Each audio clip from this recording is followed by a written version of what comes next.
Good morning and happy Sunday from not Disneyland. We are here at a really fancy parking lot at the Anaheim Convention Center for the D23 Expo Day 3. It has been a whirlwind of a weekend, getting up super early, staying up super late, trying to get videos up for all of you, because that's what we do here at Daps Magic. It's true. But going to panels, which one's been your favorite so far, or your favorite thing so far at D23 Expo? So far my favorite thing has probably been the expo show at Center Stage.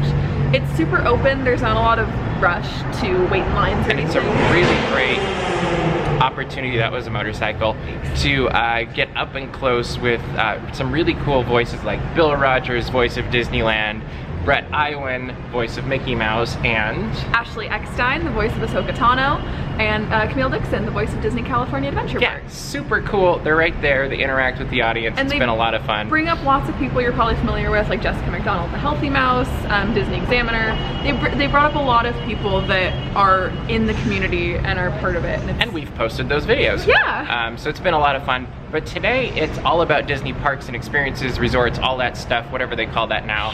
And then also the 30th anniversary of Disney character voices, which will have Bret again, we'll have Bill Farmer, so many iconic voices that you know from the Disney voice community, Disney character community, and that's going to be basically the wrap-up of the day. It's going to start off with me standing in line for media for Disney parks while you go do a live stream. Yeah. And then we'll get to watch the character voices things this afternoon. Yeah, and I'll probably share a couple things from the show floor because it's my third day, and so I can share kind of what I've loved, what I've liked to see, so you're not just seeing a bunch of random stuff you're seeing. So what we're gonna do with this video is we're gonna send Caitie off with this camera. She's gonna get some stuff from the show floor while I go cover parks and resorts and experiences and all that stuff. I really gotta get that name right. And I cry about what's ever happening inside that panel. So you'll probably get some highlights of that, some highlights of probably the 30th anniversary panel, because we'll both be at that.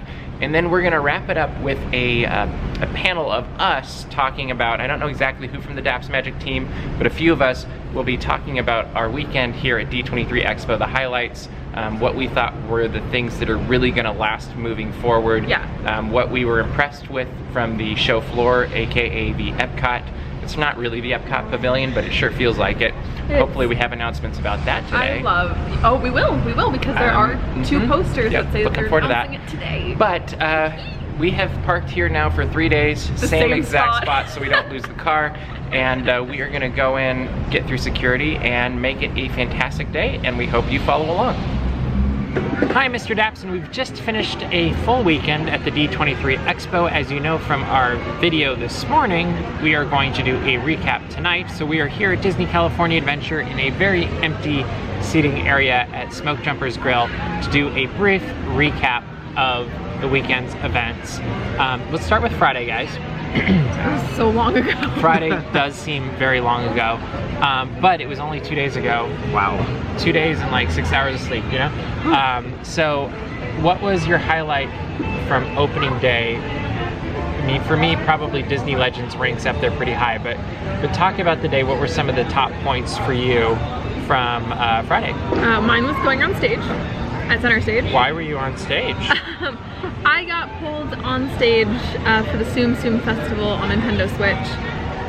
They were looking for people to play the game and demo it, and I did that on stage, and I won. She did. You won. That's the and important part. I won. That's the important part. And I was with a bunch of other people that were doing it, but also Bret Iwan, voice of Mickey Mouse, was up there with me. He's an okay guy. He's a pretty cool guy. He started making fun of me because I did leg kicks and screamed and got very serious. Just like every other day. Yeah, okay. Got like Caitie. Yeah, I acted like me, and Bret thought it was hilarious. So it was very funny. It was that was your highlight of the day? I think it was my highlight of Friday. Okay, how about you? I don't know. It was just Friday was a good day. Because you went to the sound of Star Wars, Galaxy's Edge. Galaxy's Edge, yes. Talk a little bit about that. I think the highlight of that was Judith Hill, who worked on the songs for Oga's Cantina. She has a little band, and she performed with her band one of the songs from Oga's Cantina. That was a lot of fun. That is very cool. And you heard it live, and it just...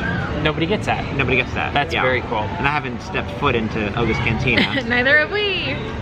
We will someday. So, but we were given a special data card where we can download the music for Oga's Cantina. Very cool. It's a lot of fun. And I think one of the highlights of the day, I mean, it was structured this way, is Disney Legends was supposed to be that and the Disney Plus. And we got a ton of trailers, actually, I should go back to, about Disney Plus. Lady and the Tramp looks super cool. Puppies! It looks very sweet. Cruella looks great. I'm very excited about that. Trying to think what else we got that day. Noelle. There was Noelle, a Christmas movie. Which looks... Or a Christmas series. The sister of Santa Claus. Yeah. And it looks like it's going to make fun of things a little bit. It'll be cute. Yeah, it'll be. And then it seems like there was something else. Mandalorian. Mandalorian. Oh, Obi-Wan. We got news that Obi-Wan Kenobi is getting his own series, and that's going to be super Ewan cool. McGregor was there. Yep. Yeah, that was. I actually called that one. I don't remember who I told it to, but I was like, you bet, or I bet Ewan McGregor is going to be there this weekend, and they're going to announce an Obi-Wan project. So, That's right. once in a while. So, that was cool. It was going back to the Disney Legends. It was great hearing Jon Favreau speak about the power of magic making, even when that includes using mechanics to make magic or engineering to make magic, and then connecting that to the way Walt looked at making magic, and then connecting that to what the Disney Legend Award is, and really explaining all that. You can see it in the video. It's we've got the full thing up, but that was really a touching moment. It was touching hearing Robin Roberts and her love for the dreams that can come alive because of something like Disney, and in this case it is Disney. And that was really, I think, special. And then just hearing from so many different people about how either Bob Iger emailed them or called them or wrote them a note, just like the little personal things that Bob Iger did that just really showcased what a heart this guy has. And you don't always see that with an executive, like you kind of see whatever the public sees. And hearing just over and over again, like, oh, he did this, or he did that, or he called, or he went to a wedding and he remembered, like, yeah. Those are special things, and it really is a testament to who he is as a person and also who he is as a leader. Saturday, Disney Studios panel kicked off the morning for a lot of people. Not us, we didn't go to that one. But it's true. But while that was going on, The Simpsons was having its first panel at a D23 thing, which is a little bit... How do you feel about Simpsons being at D23 first? Because they did a meet and greet on Friday. They did. Yeah, that was strange to walk by Talent Central, and I was like, wait, what? So how did you feel about it? Strange? It's jarring, and I think it's different.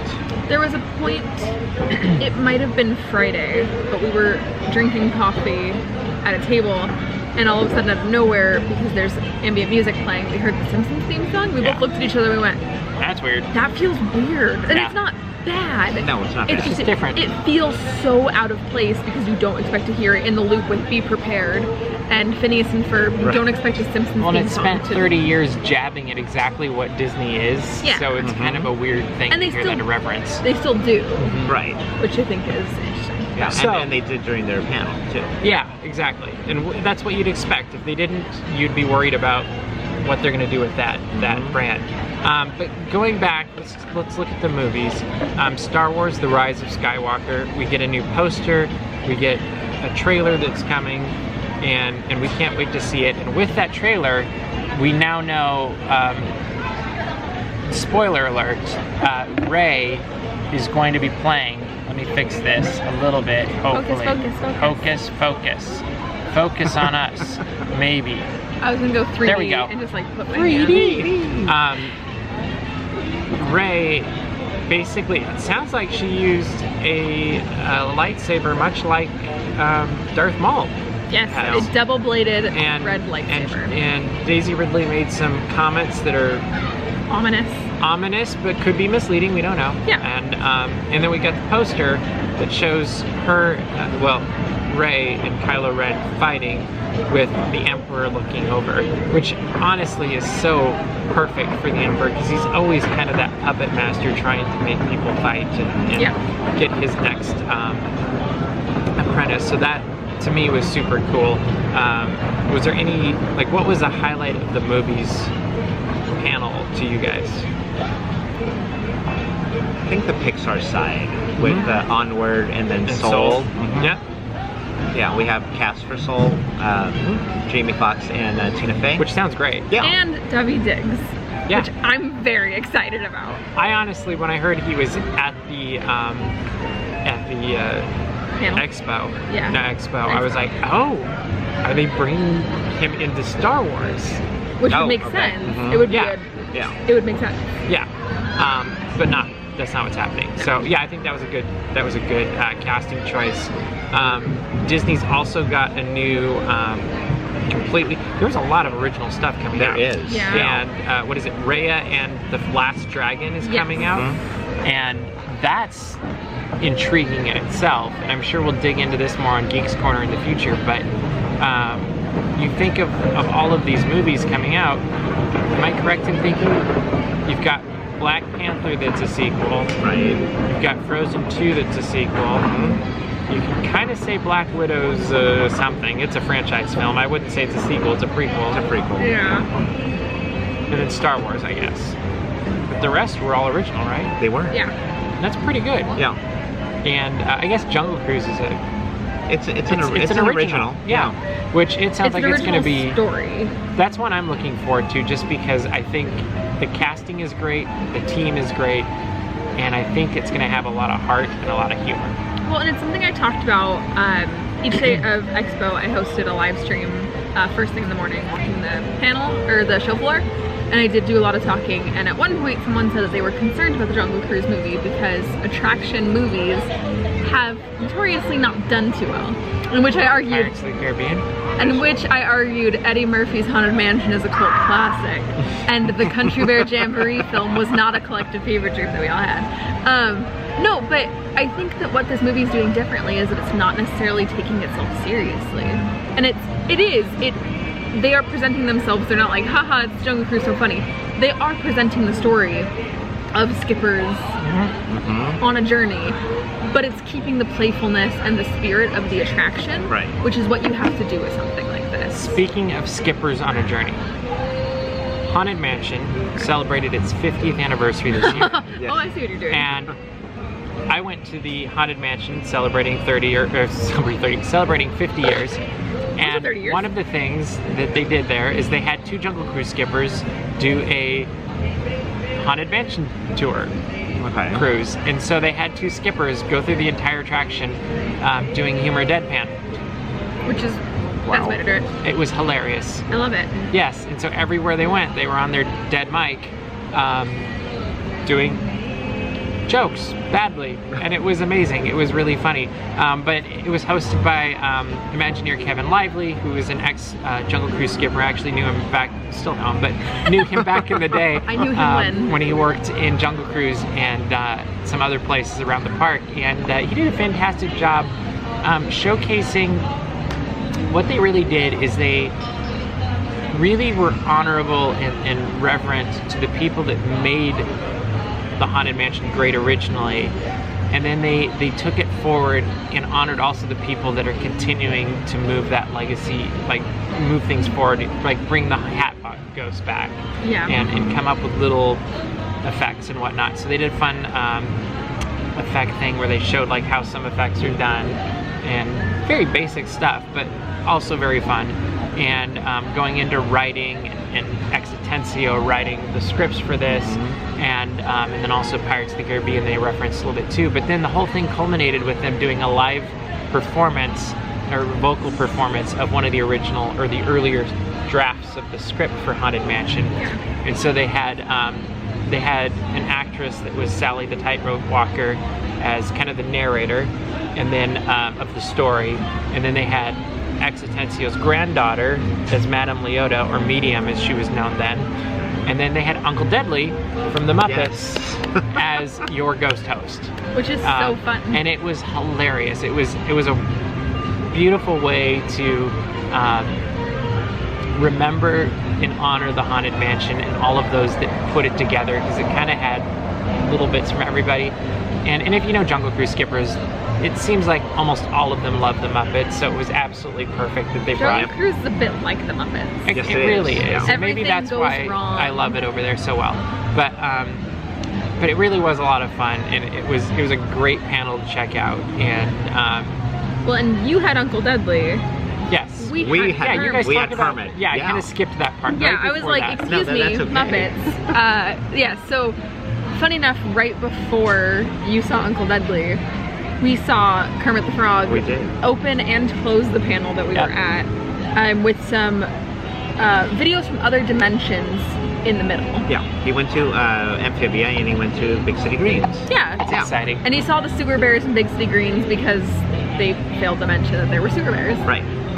Because they're protected, they're robotic sewer bears that detonate bombs. Yeah. Oh, that's good. And they didn't tell Kermit, and he was No, a little not at roughed all. up. But Poor Kermit. the showrunners from Amphibia gave Kermit a calamity box, and they said the only thing is that you can't touch it.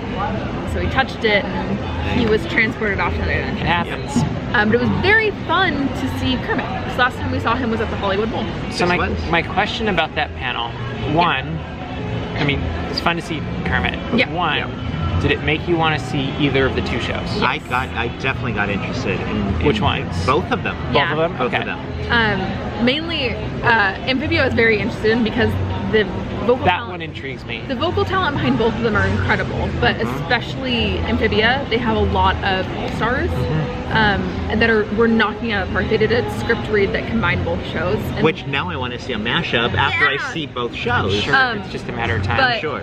Big City Greens is releasing shorts this fall that have one of their characters, and actually multiple of their characters, calling up a real world person, and they animate the conversation that follows. That's the cool. one that we saw was a character calling up the karate, The local dojo. yeah, and saying, "Give me a black belt," and then saying things Yeah. like, "See, my grandma taught me how to fight, and I hit watermelons," and and then like they're laughing on the other line, but they animated both sides of Yeah, it, and it that's was great. Oh, that's cool. so fun. And the character's name is Cricket. Yes, Yes, and then right. they also drew Cricket Yes, later, they did, which yeah. was very fun. Yes. That's cool. Yeah, it was great. So then you guys went to that. I went to Haunted Mansion. Roger you went to the Broadway thing? I went to the Broadway thing. So give us The a thing. brief 25 years of Disney on Broadway. Highlights of that real quick.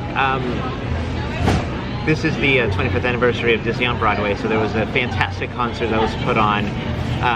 Gavin Lee basically hosted and moderated and performed. He was the original Bert in Mary Poppins musical. Ashley Brown was there, Josh Strickland. Great crew. You had Heidi Blickenstaff and Kissy Simmons and Alton Fitzgerald White. Just Powerhouses. Powerhouse, yes, thank you. Yeah. Good word for it. Powerhouses in the Disney on Broadway community. Very well respected, very talented in what they do, sharing their experiences. Josh shared on how not only did he learn Tarzan here for the States, but he's also performed Tarzan in Germany in German. Huh. So he had to learn the show in German. That's crazy. Yeah, so that craziness. Hopefully he And didn't then- learn it with an Austrian accent. That's true. That would be a problem. Yeah, that would be. But it just showed how talented they were. They did duets on many of the songs. They did group sing on a lot of them. And if you've never seen Gavin Lee tap dance, that is definitely a highlight. Because he can tap dance like there's no tomorrow. I do love tap and he will keep going and going and going and going and just entertain everybody. Cool. Yeah. And it was also the first time in a few years that Gavin and Ashley had performed as Bert and Mary on stage. Oh, that's fun. In a long time. That's so it was very great fun. to see them together. Very, very fun. But just the combinations that they did and the various shows celebrating Beauty and the Beast with the first one to Lion King, Hercules, which is coming soon, Frozen. So is Hercules actually for sure coming soon, or is it just the Broadway in the park? It's, I believe it's the Broadway in the park. Okay, so we'll see what happens after Yes. that, because that's this week Right. Yeah. in Central Park in New York. And which then Very and then they had that would be super cool to be at. Yeah. So all 6 of them performed various songs and duets and group sings throughout the entire... Did they have like an animazement moment where they did like a montage of all the songs together? To I Can, and then like wrapped up with I Can Go the Distance? Did they do Animazement? I don't care about the Disneyland Resort. No, they do Animazement. They did not do Animazement. That would have been really cool. Though they did end on a high note promoting Frozen coming to Pantages. Of course. This December, November, December. And all 6 of them sang "Let It Go." They each took, cool. a section of the song, and just hearing those 6 voices perform "Let It Go" that would be pretty cool. Was a highlight. And then they talked about their experience on with Disney on Broadway. About 45 minutes later at Center Stage. And that was a half-hour conversation. That's very cool. While you were doing that, we were at Immersive Worlds bringing stories to life in the parks, in Disney parks, and that was hosted basically by Joe Rohde, and it had a handful of Imagineers there talking about how they bring these different stories and these different worlds to life, whether it's Star Wars, Pandora, Adventure Isle, and the Culture of Aulani, and that was really cool too, just to hear the care, dedication, and struggles that the Imagineers go through to create something that feels authentic and believable, and that people can be a part of, but not too realistic. Because there is that line they talked about at one point of, if you make it too real, then people start worrying about their jobs and taxes and bills and all that stuff. And so they really try to make an experience that takes you, that lets you experience it and let go and have fun together and make it as immersive as possible. And I think one funny part was Scott Trowbridge was like, well, yeah, we're trying to let you guys all be a part of the story and include you in the story now, as opposed to like in the 50s where it was, you were more spectators. He's like, if that's what you guys like. And he like, does everybody like that? Like he asked in the room, and it was pretty funny.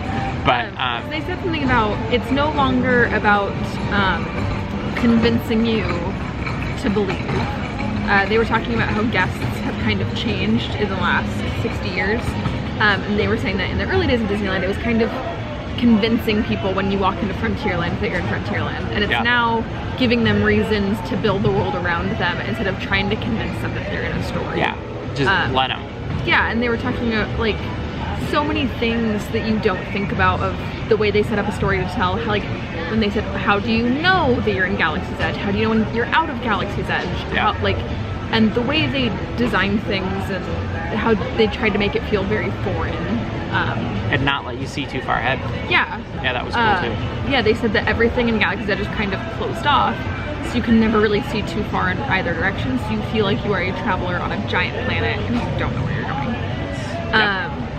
I thought that whole panel, that whole panel was fantastic, especially one of my favorite parts that was super unexpected for me was the culture of Hawaii and treating it with care and respect, and how the lengths that they went to be respectful, to know that there was a lot of hubbub when Disney said they were coming to Hawaii, because a lot of people weren't too sure how to feel about that, but the care that they took, like there's a piece that Joe Rohde put in a restaurant that apparently does, like, people think that, oh, it's been there, it was there before Aulani moved in, but it's not, because they've taken so much care into putting things that look like they fit. That was one of my, I was very surprised by how blown away everything Jeanette said. I was, she was really cool. I was sitting there like this. Yeah, she was very good. So today, third day, we breezed through this. Highlight of the day, highlight really for many of the weekend, is the Disney Parks and Resorts. What is it? Disney Parks Experiences and Products. Is the new name for it now. And that was hosted by Bob Chapek this morning. And I was there, and you were tweeting about it, and I'm sure you were reading all the tweets because you were in the. I was in the Sounds Delightful presentation. I was aggressively tweeting until my fingers fell off. So there was a ton of news to come out of it. For the Disneyland Resort, the big news really was around Avengers Campus. and we got to look at the Spider-Man attraction and how we will be going into this lab, and then of course something goes horribly wrong. It looks like with some robot replicating spider things. They look a lot like Big Hero 6. Yes, and so then it looks like we're gonna have to help Spider-Man use webbing to capture these or something, just from the stuff we saw. But the bigger news I thought that came out of this wasn't the fact that there's gonna be a Pym place to eat or a Doctor Strange experience, which all sound great. Yeah. But there's gonna be an e-ticket attraction where you get to ride on the, I'm spacing the name right now. I'm not helpful. I can't think of it. I can't picture it. Don't say it because it'll come to me. But anyway, you get to ride on the plane things that they... from Wakanda. Yeah, and you're gonna go to Wakanda. And along the way, of course, something's gonna go wrong. And and you're gonna have to fight your way through it. And it looks like it'll be super cool. It's an e-ticket. It'll be back kind of behind, kind of next to Guardians of the Galaxy Mission Breakout, to the right if you're facing it. And it'll be interesting to see what kind of a ride system it is. It has kind of a looks like flight of passage a little bit to it. But I also am like, well, for the plane, it doesn't sound. I'm totally spacing the name of what it's called, but it's gonna bother me. It's bothering me now, but that's okay. Anyway, it sounds like it's gonna be absolutely fantastic. Can't wait for that. And we're gonna replace the battery and then continue on.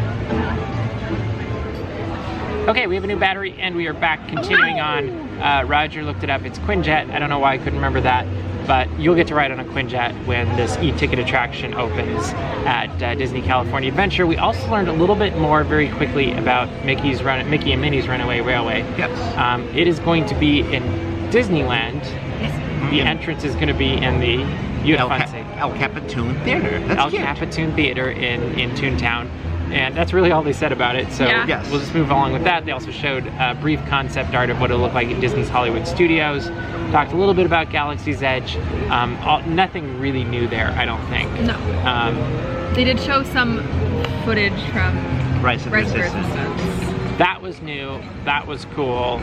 I've heard, so I haven't seen it yet. It's amazing. I've heard that Kylo Ren's lightsaber goes through the ceiling. And there's blasters, and there's like... I want it. There's so much going on there. It's going to be terrifyingly awesome. It's going to take us into Star Wars more than we even thought possible, having been to Galaxy's Edge.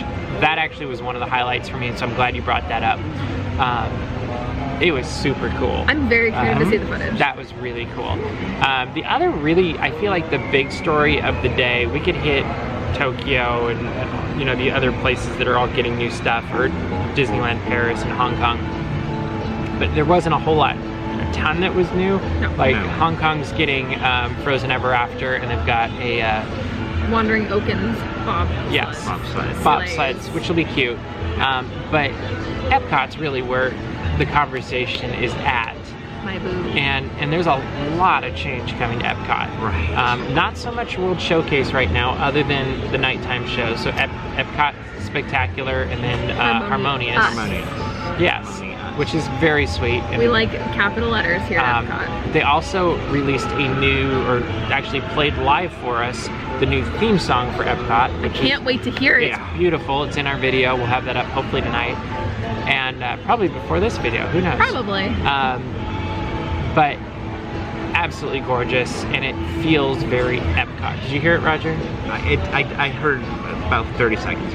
It feels like it should. It feels Epcot. It feels like we're going back to the early days of Epcot. Yes, I feel like with all the changes they made, even with like the ones that are Disney and might be a little bit like people worry about, or Marvel even, the whole thing has a feel of Epcot, like vintage Epcot. The festival center, this 3 stories tall, like you can go underneath. The middle is kind of the expo center, and then there's a park on top. How cool is that? It might be going back to kind of Walt's original image of Epcot. Sort of. It kind of had that look and feel, and then you look from the top even, there's definitely care been put into a topographical look at what Epcot's going to look like moving forward. So there's 3 new areas. No more Future World. Yeah, that was. But they aren't called worlds. Yeah, so it was World of Nature. World Nature, World of Celebration, and then World, what's this, the galactic one?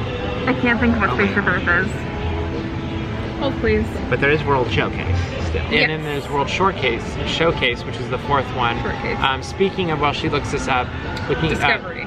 World Discovery. World Discovery. And then Spaceship Earth is getting a new story and a lot of traditional elements will remain, but new narration, and it'll be about storytelling. Right. Yes. Which I think that makes sense. Yeah, it's kind of a natural. They're going back to storytelling, and that was the buzzword with the presentation. Yeah. The storytelling. And magical memories, making memories together in moments. The other thing I have to wonder is if we're gonna have more scenes. Like if it's like going back down, are we gonna still be looking at our computer screen, or will there be scenes on either side? I'm thinking something new. I think that'd be cool. I mean, the interactive part of Spaceship Earth is fun, but I would rather have more. It slows it down. I'd have more ride. Right. Yeah. So I'd be curious about that. We got a few more details about the Guardians of the Galaxy attraction. A reverse launch. Like, yeah. What? I'm very excited. That's dangerous with trilogies. Any launch is dangerous with trilogy. We learned more about the space restaurant. Space 220. Space 220, because it's 220 miles above Earth, and there's going to be an elevator that takes you up there that you're literally going to see yourself going up into space. That's which is crazy. Which is so cool. The one thing I'm wondering is, like, when you go back down, is that going to make people sick? Like, I don't know. Like, maybe there's an element to cover it up. Yeah, or just don't look. Right.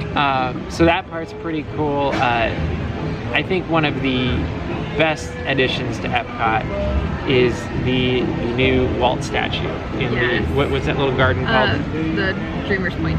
Dreamer's Point, and that's going to be kind of, I think, where we walk through now into from Future World into World Showcase. It looks like it's going to be right in that area. Like the Fountain of Nations area. Yeah, and it looks like it's going to be gorgeous, and I can't wait to go there with my camera once it's finished. And new, actually there are World Showcase news, because new Circle Visions for Canada and for China on its way. China's will be completely one screen all the way around. I'm so fascinated. That's incredible. It'll be interesting to see how they do that. I don't exactly know, but that will be very cool. What else came out of this panel? Disney Wish is the new ship we learned. Right, with Rapunzel. Rapunzel. Star Wars Galactic Cruiser. Oh yeah. How can you forget that? It's a full, I'm gonna take this. Okay, do it quick. It is a full 2-day, 2-night experience. There's not going to be picking a date. They're going to offer certain dates. The group you come in with at the beginning is the group you leave with at the end. It's a cruise. There is an excursion day to Batuu, which I'm incredibly interested to see how that's all connected. Yeah, how they get you, because you go on a space pod from the Galactic Cruiser to Batuu. So I'm very interested to see that transportation system. But it all but you like go into the ship to check in. It's fast. It looks amazing. There's ways you can lightsaber train at the beginning. Yep. What I'm super interested in is that they're really, really heavily leaning into what they've talked about with Star Wars Galaxy's Edge, is the decisions you make and the alliances you make and the friends you make. Continue on. And I think, especially to speak a little bit magic breaking, I think with the RFID that they have a lot in Walt Disney World, I am so fascinated to see how that comes to Galactic Cruiser. Well, and it's interesting you mentioned the RFID, because our badges all weekend were RFID. So you had to scan in, you had to scan out. It was amazing. And one of the things we've noticed in the Disneyland parks is there seems to be RFID readers going on the Fast Pass machines now, and also at the entrances. And so you do have to wonder if Disneyland's going to start putting those in. I hope. Annual passes and tickets. I mean, not with paper tickets is easy, but it could be that there's a future that's more, it's not Magic Band necessarily, but that direction, and I'll be curious to see. Anyway, going back to the cruiser. But yeah, I think there's going to be a level of immersion. They haven't spoken on prices yet, and honestly, for something like this, Who cares? who cares? Yep. And I know that's We going were to be talking to Scott Trowbridge last night, and yeah. and he was talking about how he heard a couple leaving from the lightsaber thing, and they basically were saying, this was amazing. Can you imagine what the cruise is going to be like? Yeah. Wow. And it was just like, if this is this, imagine when we go on that cruise. And that, I think, is exactly what it is. And what it's all about. If I can revert back to Friday with the music of Galaxy's Edge. Yeah. One of the moderator, forget his name right now, but he had taken his sons to Galaxy's Edge. To Galaxy's Edge. Yeah. For the lightsaber experience. Right. He got emotional. They all do. It was a very emotional thing because he thought, I helped create this with the sounds and everything. Now I'm seeing this with my kids. You get a little teary-eyed. Yeah, and Very I think our emotional. friend Calvin, who's not even a Star Wars fan, really, like, he likes Star Wars, but he's not a fan. And he got teary-eyed doing Yeah. it. And he's not into it like we are. Yeah. But that is something, and I'm very interested to see how the Galactic Cruiser and Star Wars Galaxy's Edge at Disney's Hollywood Studios blend together. I think it's going to be how the building incredible. works. Like how the floating. building makes... Hallelujah Mountains. No, I mean like how the building being in a hotel makes you feel like you're in a ship. Just from like walking around, like they're going to have to make it an illusion of some sort. Right. Where it's like you're in this really long... Because it doesn't look like it's a long building from what I'm seeing so far. And it's got to look like a really long cruiser. So that will be interesting I'm too. incredibly interested to see the Imagineering behind it, but after seeing the queue for Smuggler's Run, it gives, because there's that section in the queue for Smuggler's Run where you feel like you're on an airport run. Yep. Yeah, I mean, they and can you do know anything. you're not, but there's this weird feeling of you almost feel like you're about to board an airplane, Right. because it's this weird run that they set up to the Millennium Falcon so that you could get on board. Yeah. And it just keeps going. It seems like it's endless. Yeah, and your brain, it's the fact that your brain knows for a fact is one thing, but your But you're body, like, I your have no emotions, clue where I'm at. Yeah. everything is telling you something different. Yep. So I'm incredibly fascinated to see the Galactic Cruiser come to life. It'll probably be the biggest optical illusion we've ever seen I think at a that resort. it's going to be incredibly... To say the least. Yeah, it's going to be... off-putting isn't the word I'm looking for, but it's going to be... Disorienting. Thank you. Yeah. That was the word I was looking for. You're going to step aboard and you're going to know I'm in Orlando, Florida, but your brain and your mind and your feelings, more importantly, going to the Imagineering panel we were talking about, your feelings are going to tell you that you're in space, that you have Star Wars people, and you better make friends quick. That's right. Yep. One way or the other. Yeah. They also had at the end of it, I mean, there was partnerships that were announced or built upon in this panel as well. One of them, Disney Genie also we should talk about real quick. Yeah, vacation planning. I'm not actually going to get into it too much because we're going to run out of time. But basically, it's vacation planning meets SEO almost. Yeah. Like it's lining everything up. It's the perfect combination of a trip for you based off of what it knows about you. Yeah. So that'll be really cool. That's coming out next year. It'll be 2020, I believe, November 2020, because it'll be in time for the 50th. Yeah, and so that's gonna be super cool. Probably talk about that on Geeks Corner or something. I'm excited. But they announced a partnership with Target. There's gonna be 25 stores that will have a Disney store component of them in them, and that's interesting. And they had Target or Bullseye come out. But the other thing that was interesting is they did a whole Make-A-Wish thing that was very sweet. And I think it's because Bob Chapek's on the board of Make-A-Wish now. Yeah. And that was pretty cool too. And it was literally, as I was going back and thinking about it, it was just a nice thing for Disney to do, from what I could tell. Because there wasn't really a, hey, we've got this new partnership or anything. It was just a, hey, Make-A-Wish. And a very sweet moment. So go donate to Make-A-Wish. I interviewed one of the kids that was up on stage at the end of that. You can check that out on our YouTube channel as well. And she's in the video that they showed. And that video is so... Yeah, it'll make you cry. It does. It's beautiful. So that's a very brief, I know we're missing a ton of stuff, but we just run out of hard drive space, really, if we keep going too long. Other highlight of the day was we all went, 3 of us together, to the celebration of 30 years of Disney character voices. Yes. Yes. And basically, character voices didn't get started till 30 years ago because that's when finally somebody, was it Les Perkins? Les Perkins. Recognized that voices weren't the same across the company, and that was a problem. And it was a letter to Roy E. Disney. And it was responded to in a day. Yeah. Within the day. Yeah. And Roy said, yeah, that's also a point of concern, let's do this. Yes. And so it turns in within a year to character voices, and now 30 years later, it's everything. Right. It's bananas to think it's only been 30 years. Yeah. Because you would think it'd just be a standard. Anyway, yeah. So they kind of started where it all started with Mickey Mouse, and then they added. It was really a Fab 3 if we were to look. Right. Well, but 4. Pluto in that. Yeah, I guess we could say that. Yeah. So after giving the backstory of character voices, they invited the voices of Mickey Mouse, Donald Duck, Goofy, and Pluto on stage, which would be Bret Iwan, Tony Anselmo, and Bill Farmer, who does the latter too. And they did some speaking backstage in character, and then they came out and they talked about memories and moments and things like that. And then they did a sketch on stage, and then they brought out Jim Cummings, which was that was a huge surprise. Great surprise, and lots of fun in his shorts. And he was very Bermuda. He definitely was. And we're gonna have all that up too. But very quickly, for that portion of the panel, what was your favorite part?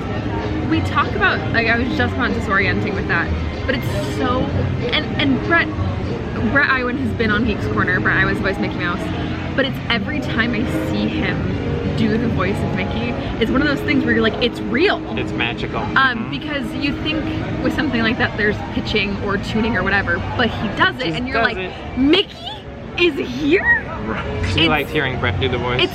I know, like, I'm partially biased because he's great. I mean, they're all great, but Bret has been on Geek's Corner. Anyway, yes, it's always one of my favorites just because it's incredibly funny to hear his normal speaking voice. I think it's just great hearing them all do that. Well, even before everything started and they brought out Bret, Bill, and Tony, was Rick Dempsey talking about just the legacy with Wayne Allwine. Oh my gosh. And Russi Taylor, and how we lost Russi Taylor about a month ago. That was hard. That was and Rick stopped, and we gave him his moment. He gave us our moment, and then we applauded because he understood the emotion through that, and he said, "I knew I was going to cry during this." And that shows you how deep the relationship and the connection. It's a definite family. Yeah, it totally is.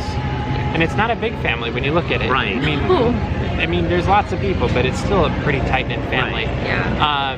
But then going back to what the three of them did, I think it was sharing their personal experiences with their characters. That was so sweet. Yeah. And how each of them embody who they are, not only as their character, but as a person themselves. And the responsibility that they take on portraying these characters. It's not something any of them, any of the people that we saw at the character voices, it's not something any of them take lightly. Yeah. They don't just go, oh, I do this on the side. No, it's something that they take with great responsibility. No one, they just don't run into a recording booth and like, okay, well, all right, I'm done. Okay, I'm leaving. Yeah, it's not just a job. It's so much more to them. Yeah, it's a passion project. They also had Corey Burton there. Yeah, which was so fun. Yeah, he opened everything. He, to me, he might be the most talented voice actor on the planet today. And Jim Cummings is right up there too. Like, both of them are probably two of the most talented voice. Like, maybe not the most iconic, but they represent some of the most iconic voices. And the sound effects too. Yeah. That's to be able to pull from so many different, it's not just this range or that range. And they're popping back and forth between these voices, which was really cool. Yeah, that was a highlight for me as well. And it's always great hearing all of them share their stories and their characters. But then they pushed forward and talked to a bunch of Disney princesses and heroines. And so, very briefly, of that second half of the program, what was the highlight? We talked about all of the character voices being tight-knit, but the crew of princesses seems to be very tight-knit, and they all look out for each other. Oh, they really do. They're very, very small. Where was Ming Na Wen? She should have been there. She was here this weekend. She was literally, now that I'm thinking through, I'm like, she was missing. I mean, you could have had, I guess you could have gotten into Frozen and a few others too, but like most of the princesses were there. Because Kristen Bell was also here, and so was Ida Denzel. Yeah, anyway, that just popped in my head. it was incredibly fascinating to see. They're all fans of each other. They all root each other on. One of my favorite stories was that Anika didn't know that she was being honored as a Disney legend. She thought that Tiana. And so when they saw her backstage, they all kind of broke the news. No, you're the Disney legend. And they all got to share that moment with her. Yeah. And they all built each other up. So that was your favorite moment? I think so. Okay. It's just how much love and support there was for each other. Your favorite moment, Roger? When Jodie shared that she was Vanessa in The Little Mermaid, I knew that, but hearing the reaction from people, hearing her do it, yeah, and hearing her sing, yeah, and everyone they're like, wait, what? They're like, because they all thought that was Pat Carroll as Vanessa, but it was Jodie Benson, the only one who have ever played a princess and a villain in the same movie. And her own villain. Yeah, that was a fun moment too. And then I always mess up her name, but Moana. Yes. L.E. Cravalho. Thank you. Her coming out and just having her talk and realizing how much of Moana is in her and vice versa. I can see that with all of them, but I think maybe because she's so much younger, it's so much more pronounced. Like she's so over the top animated, and it was very charming. She's like an animated character. Almost more than Moana. Yeah. I almost feel like they might have dialed her back from Moana, but she was ridiculously charming, and you could just see the mentorship happening already, Right. and building that up, and that was a super cool moment. But I'm glad they did it. It was a great panel. It was amazing. So as we're running out of battery and everything time a little bit, very quickly, we watched the stage show a lot this weekend, which was fantastic. I was center stage groupie this weekend. We don't know what she's going to do the rest of the week She's at all. going to lose. Yeah, she's going to lose. I can't sit on carpeted floor. I don't know. Anaheim Convention Center. But you had Bill Rogers, voice of Disneyland, Camille Dixon, voice of Disney California Adventure, Ashley Eckstein, and Bret Iwan. So you had voice of Ahsoka Tano and voice of Mickey Mouse as well. And the four of them were just great together, and you could see they had so much fun together, and that was just a joy. And the pavilions were cool. Like I think the Imagineering Pavilion, very different than last time, but very cool also. And was there any like floor things that really jump out at you as we're thinking out? Like the Expo Street Parties was a blast. We watched that every day. So watching Disney Plus just come to life. Oh my gosh. Because it's something we knew it's something we knew was coming. But the extent of it and all the information that everyone was getting. I saw the line on early Friday morning. People were okay, come sign up and your special prize. But the panel presentation was later that afternoon. Yeah. Once it let out, that line grew like no other because people realized how important this is. Yeah. Yeah. Well, and if for nothing else, The Mandalorian, Obi-Wan Kenobi, the Marvel ones, like there's so many different shows, both new and old, coming in that. Like, you may not need another streaming service. Right. I'm still gonna keep them, but you know, whatever. Yeah, that was very cool. Yeah. Highlight of the entire weekend. I know. That's why I ask it. I ask the hard-hitting questions. With these big Disney events for myself, being involved with the Disney community for 17, 18 years now, it's just seeing friends. Yeah.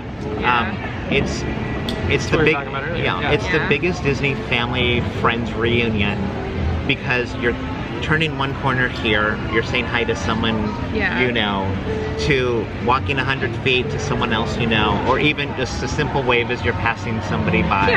It's that connection that, we'll say, Colors of the Wind, where Pocahontas says, we are all connected to each other in a circle in a hoop that never ends. That's what we are for 3 days. We're geeking out over something we all love. Yep. And it's incredible just how things may not go as we plan for the expo. We can do all the planning we want. They're never going to go as planned. I mean, but once we get into even getting in line for the 30th today, we were a little bit bumpy, but you know, it is. But once everything comes together and you see those familiar faces, it doesn't matter. Everything's like, this is why I'm here. Yeah. I'm here because I'm amongst friends.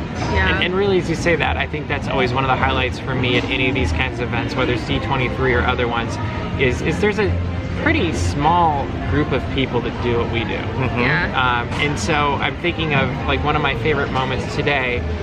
It's kind of a split moment, but getting to chat with other Disney media people. Yeah. And so at one point this morning, I was speaking with Jeff from Mouse Steps, Lou Mangello from Walt Disney World Radio, and Tim from Tim Tracker, and Matt from Attractions Magazine. And I was just kind of had this moment of like, we're all like just looking around the circle, but we are all very different people. And so you have different people dressed in different ways that look completely different levels of dressiness, casualness, you name it. Glasses, you know, we're all and very different personalities too. You've got complete introverts and complete extroverts and everywhere in between. And we're just having fun doing what we do and prepping for, in this case, the parks panel, and like, what do we expect? What are we going to cover? And we're all covering completely different things too, which is very interesting. And they're just all genuinely nice people, and you know, you're lucky to get to do things like this and sit next to people like this on events like this. So just following up with what you said, Roger, that's always a highlight for these things. And I'll double piggyback. Triple. Yeah, me too. Yeah. Oh my God, D23 Expo is my favorite. Soaring over California, I tell ya. Rock and roll. All right. So not only getting to see the people that are in the same realm as us doing what we do, and how everyone's just Disney fans that love what they do. Yeah. But also a super huge weird thing about D23 Expo is that we get to meet people who know who we are. Quite a few. Yeah. That was a lot of fun. It was so fun. The amount of people stopping Mr. Daps for photos or just to say hi in passing. Which I much prefer when you say hi, then I get the message later like, hey, I saw you but didn't want to bother you. Always bother me. I like to be bothered. Say bother hi. him. Take a photo. Yeah, yes. I'll take your photo. She will. She loves to do it. I do. Jason from Disney Geek, I should have mentioned in the group of other Disney media that I have a blast with. And like, I feel like yesterday morning, all he did is he kept taking my picture, and then he's like, well, I'm just here to be Daps' photographer. And I'm like, no, you're not. Like, but you know, we have fun together. But it's such, and we've cultivated friendships from what we do here. We saw Bailey, Yep. who's probably gonna be changing her alias online soon. I don't know what I'm gonna do, but she's our historian on Geeks Corner. But our Geeks Corner historian, and we got to see her and her father each Every day. It was great. Expo, and that's something that we've cultivated that friendship because of what we do Well, and here. it really came because she started following Geeks Corner day one as an anonymous viewer, and then she became a anonymous viewer. Is that what they are? And then we didn't meet until I happened to bump into them at the last D23 Expo waiting for the 2017. Star Wars Galaxy's Edge model, so I waited in line for them until they went in, and that it's kind of fun how those things build through the years. But I think that's one of my favorite things. I hope that doesn't come off So community. egotistical. Yeah, Community it's is the the thing. community. Yeah, it's awesome because sometimes when you're looking at numbers and analytics, it's cold and there's not life to numbers when you're looking at them. When someone brings a face to a number or a commenter or something, and it becomes that much more real, it's super fun. Looking at a camera and talking is weird, but knowing there's someone on the other side of that camera is incredibly rewarding. So, yeah. Absolutely. All right, with that, we are running out of time because the sky's about to explode with Disneyland Forever in just a few Oh, wow, minutes. it is. And we have stories to file, videos to edit, and a lot to do. No sleep for me tonight, but that's okay. We love doing this. We're here for you. If you like these videos, make sure to subscribe to this channel, leave us a comment so we know who you are. Yeah. That's a lot of fun. We've been commenting back and forth with quite a few of you this weekend, and that's been great. And then share it also. That's always a good thing as well. But we hope you have a fantastic week, and we hope you'll join us Tuesday night at 9:30 for Geeks Corner, and we hope we'll get to see you in the parks.